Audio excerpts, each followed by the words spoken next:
আচ্ছা বলেন তো, আপনারা কি কখনো কালো ভাত খেয়েছেন? এই যে দেখেন, এটা হচ্ছে ব্ল্যাক রাইস, এটা থেকেই কালো ভাত হবে। কিছুদিন আগে ইউটিউবে ভিডিও দেখতে দেখতে আমার কাছে ব্ল্যাক রাইসের একটা রেসিপি চলে আসে। তো ডক্টর জাহাঙ্গীরের সম্ভবত হবে, উনি অ্যাকচুয়ালি করেছিলেন ডায়েটিংয়ের জন্য।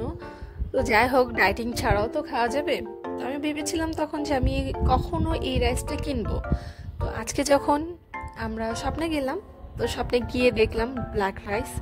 তো ভাবলাম যে কিনে নেই। দিয়ানাও বলছিল মা নাও দেখবো এটা খেতে কেমন। তো কেনার পরে অ্যাকচুয়ালি বাসায় এসে দেখলাম রেসিপি কীভাবে রান্না করতে হয়। এটা রান্না করতে একটু সময় সাপেক্ষ। যেমন এটাকে কম করে 10 থেকে 15 মিনিট ভিজিয়ে রাখতে হবে। মানে এখন আমি চালগুলো ভালোভাবে ধুয়ে 10 থেকে 15 মিনিট ভিজিয়ে রাখবো। কাঁচা এই চালটা আমি যখন ধুচ্ছিলাম তখন আমার কাছে মনে হচ্ছিল যে চালটা মনে হয় ভাজা, মানে ভাজা চাল এটা মনে হচ্ছিল আর কি, নাড়তে আমি জানি না অ্যাকচুয়ালি। তারপরে ওই প্যাকেট থেকে আমি একটু ট্রাই করে দেখলাম যে এটা অ্যাকচুয়ালি ভাজা না কাঁচা চালই।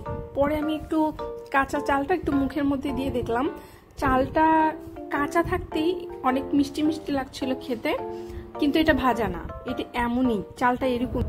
আর দেখতে পাচ্ছেন চাল থেকে কেমন খয়েরি টাইপের পানি বের হচ্ছে, একদম পুরো খয়েরি হয়ে গিয়েছিল যখন সিঙ্কে ধুচ্ছিলাম চালটা। যাই হোক, আমি কিন্তু এই চালের ভাতের সাথে গরুর মাংস খাবো, এই জন্য গরুর মাংস ছড়িয়ে দিয়েছি। এই তো ধোয়া শেষ হয়ে গেছে, এখন আমি চুলায় বসিয়ে দিলাম রান্না করার জন্য। এখন দেখা যাক কতক্ষণ লাগে।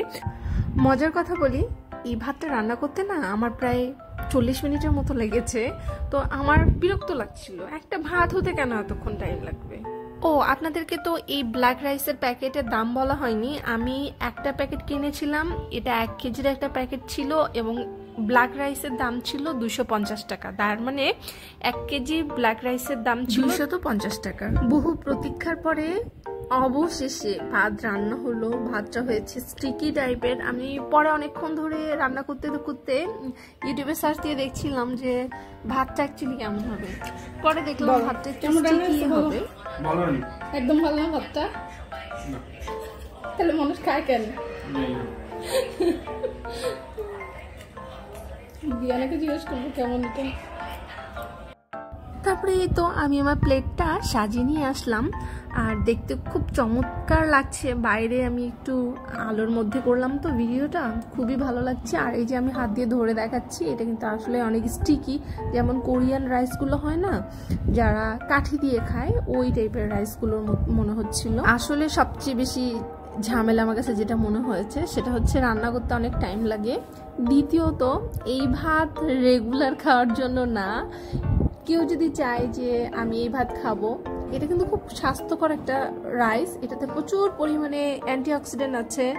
অনেকে স্বাস্থ্য সচেতন আছেন, তারা এই ভাতটা খেতে পারেন। তবে আমি বলবো আমার জন্য এটা রেগুলার খাওয়ার জন্য না। আমরা বাঙালি মানুষ, আমরা সাদা ভাতে অভ্যস্ত।